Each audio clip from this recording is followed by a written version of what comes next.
Si te hiciste un esguince de tobillo y no sabes cuál es el mejor momento para volver a correr, quédate a ver este vídeo porque en él te voy a decir cuáles son los criterios que debes de cumplir para hacerlo de la forma más segura posible. ¿Qué tal amigos y amigas? Bienvenidos a un vídeo más aquí en vuestro canal de Fisioterapia y Salud. Últimamente sois muchos los que me escribís diciéndome que habéis pasado por un esguince de tobillo, que habéis estado unas cuantas semanas parados y que no sabéis cuándo es el mejor momento para volver a hacer carrera continua o volver a hacer el deporte. Es por ello que en el día de hoy vamos a analizar de forma un poquito más específica cuáles son los criterios que tenemos que cumplir previamente para que ese regreso a esa carrera continua sea lo más seguro posible, que evitemos en mayor medida una recaída y que sobre todo nuestro pie tobillo sea capaz de tolerar de la mejor forma posible este esfuerzo a largo plazo. Como ya sabemos, el esguince de tobillo es una de las lesiones que con más frecuencia se va a dar en el deporte. Si alguna vez habéis practicado deporte de algún tipo, es muy probable que o vosotros o alguien de vuestro entorno haya sufrido este tipo de lesión. El problema de este tipo de lesión es que al final suele tener una alta tasa de recaídas si las cosas no se hacen bien. Es normal que veamos que gente que se ha hecho esguinces de tobillo, pues al cabo de unas semanas o meses después vuelva a torcerse el mismo pie por no haber hecho las cosas como tenían que hacerse en el proceso de rehabilitación. Por ejemplo, una de las cosas o errores que más se suelen cometer es que estos pacientes al final vuelven a correr o vuelven a practicar su deporte favorito sin que su pie o tobillo esté realmente preparado para ello. Y es por ello que al final acaban teniendo molestias, acaban teniendo recaídas y al final acaban alargando esos plazos y la vuelta al terreno de juego a la larga. Ahora bien, si lo que queremos es una respuesta rápida y sencilla a este problema, o como se suele decir, cortita y al pie, siento deciros que esto no sería tan fácil de describir, y es que la vuelta a la carrera continua o al deporte va a depender sobre todo de varios factores. Uno de ellos es la gravedad del propio esguince, evidentemente. No es lo mismo tener un esguince leve de grado 1, donde al final en pocas semanas se puede estar recuperado del todo, que tener un esguince un poquito más grave, un grado 2 o incluso grado 3, donde al final estaríamos hablando más bien de meses de recuperación. Otro factor que es también muy importante y al final nos va a dar unos plazos más cortos o más largos, va a ser obviamente la persona y su propio contexto. No es lo mismo tener una persona más mayor que más joven, no es lo mismo tampoco una persona que no se ha hecho nunca esguinces en el pie que otra que ha sufrido varios en ese mismo pie, y en general también las capacidades y el contexto en cuanto laboral, personal, familiar, psicológico de la propia persona en sí. Es por ello que en el día de hoy lo que vamos a ver son 5 criterios que se han propuesto de forma consensuada internacionalmente, cuyos objetivos son la evaluación de ellos para la vuelta a los terrenos de juego o a la carrera continua de la forma más segura posible. Estos criterios en inglés van a recibir el nombre en unas siglas llamadas PAASS. La P inicial va a hacer referencia a pain, es decir, el dolor que vamos a estar sufriendo en el momento. La primera A se va a referir a ankle impairments, es decir, las limitaciones que podemos sufrir a nivel de tobillo en cuanto a la movilidad o la fuerza. La segunda A va a hacer referencia a las percepciones que va a tener nuestro paciente o nuestro atleta en cuanto a la seguridad en su pie tobillo para la vuelta al correr o al terreno de juego, también a sus aspectos más bien psicológicos en cuanto a otros contextos. Esto es lo que va a englobar esta tercera letra. La cuarta letra y primera S va a hacer referencia sobre todo al control sensoriomotriz o más bien de equilibrio de nuestro pie tobillo, y por último la última letra y segunda S va a hacer referencia sobre todo al rendimiento de la persona en su deporte. El primer filtro que vamos a tener es el dolor. Aquí vamos a utilizar una escala numérica del 0 al 10, que es un clásico en las consultas de fisioterapia y rehabilitación, donde al final el 0 representa que no tenemos dolor de ningún tipo y el 10, el máximo, representa el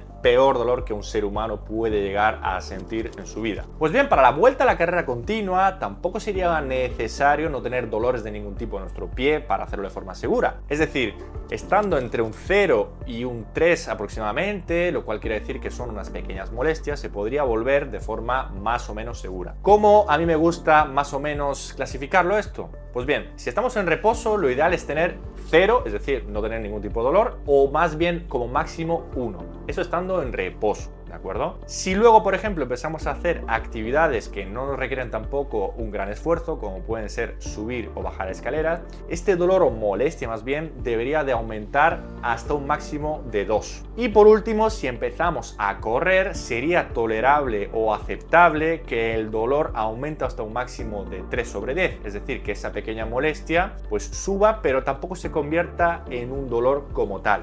Y al final lo que es muy importante sobre todo es que si un día salimos a correr y tenemos por ejemplo un 2 o un 3 sobre 10, que sobre todo las horas posteriores y también sobre todo al día siguiente este 2 o 3 sobre 10 no se convierta en un 4, 5 o incluso 6 sobre 10. Esto quiere decir que nuestro pie no estaría tampoco preparado para esto y que deberíamos de esperar continuar con nuestra rehabilitación o acortar un poquito todo lo que es la carga en nuestro pie. En cuanto al segundo criterio, es decir, los impedimentos a nivel de la articulación del tobillo, aquí vamos a prestarle especial atención a 3 puntos que van a ser muy importantes, que van a ser la hinchazón y sobre todo el rango de movilidad y fuerza de la articulación. Para la hinchazón, por ejemplo, esto va a ser muy sencillo. Lo que tenemos que hacer es que después de un esfuerzo un poquito más demandante para nuestro pie, pues que este no se acabe hinchando muchísimo, que no se acabe hinchando para nada, sobre todo en las horas posteriores o los días posteriores. Si esto se cumpliría, pues ya tendríamos un tic que le podemos hacer a esta parte, es decir, mi pie está aparentemente preparado para un esfuerzo como el correr. En cuanto a la movilidad, se va a prestar especial atención al movimiento de dorsiflexión o flexión dorsal. ¿Cómo se va a hacer esto? Pues vamos a hacer el test de la rodilla hacia la pared. Lo tenéis en un vídeo que os grabé anteriormente, pero os voy a dejar aquí en pantalla. Y simplemente va a ser lo siguiente: vamos a poner nuestro pie a unos 12 centímetros de la pared y desde ahí vamos a intentar o vamos a llevar nuestra rodilla de forma recta hasta intentar tocar la pared con nuestra rodilla sin levantar nuestro talón. Desde ahí vamos a ver a qué distancia aproximadamente vamos a llegar. Lo ideal sería obviamente tocar con nuestra rodilla la pared. Eso significaría que tenemos una flexión dorsal bastante buena o aceptable. Y luego obviamente también comparar con el lado sano para ver si hay algún tipo de diferencia entre los dos pies. Esto quiere decir que si hemos sufrido el esguince en uno, pues tendremos que comparar para que luego a nivel de la carrera pues no haya esos desequilibrios que nos pueden acabar causando que un pie trabaje más que el otro, que uno se cargue más que el otro, etc. Y por último, en este bloque, para evaluar la fuerza, lo que vamos a hacer son elevaciones de talón a una pierna, es decir, nos vamos a poner de puntillas solamente con una pierna. Esto también lo vamos a ver o lo hemos visto en otros vídeos, pero lo que vamos a buscar sobre todo es que hay una simetría importante entre los dos pies, entre el lado sano y el lado afectado. Si esto se consigue, pues quiere decir que a nivel de fuerza los dos pies o las dos piernas están más o menos igual y que por lo tanto tendríamos luz verde para avanzar y probarnos a correr de forma más o menos buena. En el punto 3, que se refiere a la seguridad y confianza del paciente para la vuelta al correr o al deporte favorito, lo que vamos a fijarnos sobre todo, o que vamos a hacer lo más importante, es que se haga una técnica correcta de la actividad. Es decir, nuestro pie podría estar de forma biomecánica, biológica bien, que pueda cumplir esos criterios anteriores que hemos dicho, pero si luego la persona no está bien del todo psicológicamente o tiene miedo de hacerlo de forma rápida para no volver a lesionarse, va a acabar cambiando la técnica obviamente y esto le va a generar también posibles desequilibrios o posibles cargas en un pie o en otro y al final puede también aumentar el riesgo de esa relesión o esos problemas a largo plazo. También es importante esa sensación de que nuestro pie sea estable, que por un terreno irregular no tengamos ningún problema de que se nos pueda ir, etcétera. Al final son criterios más bien psicológicos de aspecto de la cabeza que nos van a jugar una buena o una mala pasada. Para evaluar estos factores lo que se pueden hacer es pasar cuestionarios al paciente, que al final pues bueno, él da su opinión de forma más subjetiva y así podemos analizar cómo se puede llegar a sentir o qué percepción puede llegar a tener de su articulación. El punto 4, equilibrio y propiocepción, súper importante, sobre todo hablando del tema de las recaídas a largo plazo. ¿Qué es lo que vamos a ver aquí y qué es lo que vamos a evaluar? Lo primero es que seamos capaces de ponernos a la pata coja con las manos aquí y aguantar aproximadamente entre unos 30, 40, 45 segundos máximo sin que pues, nos vayamos hacia un lado o hacia el otro. Esto quiere decir que nuestro pie en esa situación pues, estaría bastante estable. Otro punto que se va a evaluar también aquí va a ser cerrando los ojos, el mismo ejercicio, y sobre todo aquí vamos a ver que no sea tampoco un caos total y absoluto. Cuando cerramos los ojos, todo lo que son las aferencias visuales se van a perder, con lo cual nuestro sistema propioceptivo va a tener que trabajar aún más. Y al final, pues es normal que tengamos menos equilibrio. Eso es una cosa, y otra cosa es que no aguantemos prácticamente nada, que luego aguantemos pegando saltos para un lado hacia el otro, compensando con el cuerpo. Eso no sería lo correcto. Y si vemos que hay una pequeña falta de equilibrio, pero que en general está bien, pues sería un paso muy positivo. Y por último vamos a evaluar también que haya un buen control al hacer una mini sentadilla a una pierna. Eso normalmente me gusta poner algo detrás, un cajón o un asiento, y que la persona se vaya, digamos, a sentar a una pierna con las manos aquí. ¿Qué es lo que vamos a fijarnos? Pues que la rodilla esté estable y que no le baile muchísimo, sobre todo hacia adentro, hacia el valgo. ¿Por qué? Porque al final si hace esto significa que no tenemos la estabilidad en el pie y sobre todo tampoco a nivel de la cadera. ¿Y esto qué es lo que va a implicar si no volvemos a hacer nuestro deporte a correr?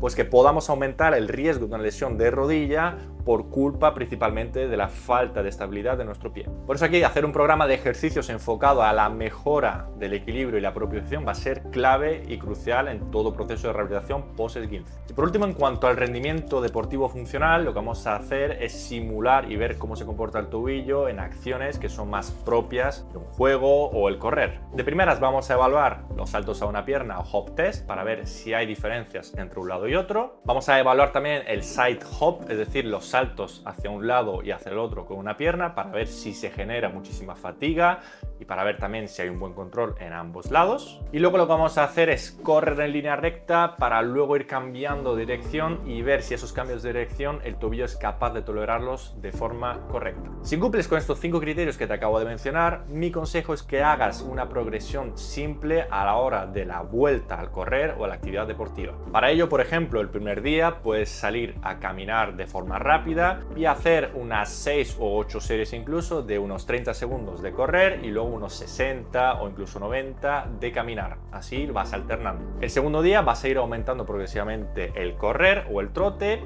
a unos 45 o 60 segundos y bajando el caminar. Y ya a partir del día 3 lo que puedes ir haciendo es meter carrera continua durante unos 10-15 minutos para ir haciendo pausas más bien activas. A partir de ahí, si todo va bien, pues vas a ir aumentando poco a poco la intensidad y la duración de la carrera hasta que vuelvas a tener ese nivel que tenías previamente a la lesión. Y obviamente no hace falta decirlo, pero lo que vas a tener que vigilar en esta progresión es que tu pie soporta bien todo esto y que sobre todo no nos dé dolores o hinchazones en los días posteriores a la carrera. Si esto te pasa, pues lo que tendrías que hacer es ir haciendo pequeñas regresiones, ajustando un poco los tiempos y ajustando sobre todo la carga que vamos a tener que soportar. Y esto es todo por hoy, amigos. Espero que el vídeo os haya gustado y os haya sido de gran utilidad, y si os gusta este tipo de contenido no olvidéis darle un buen like, compartir y suscribiros. Nos vemos en el próximo vídeo.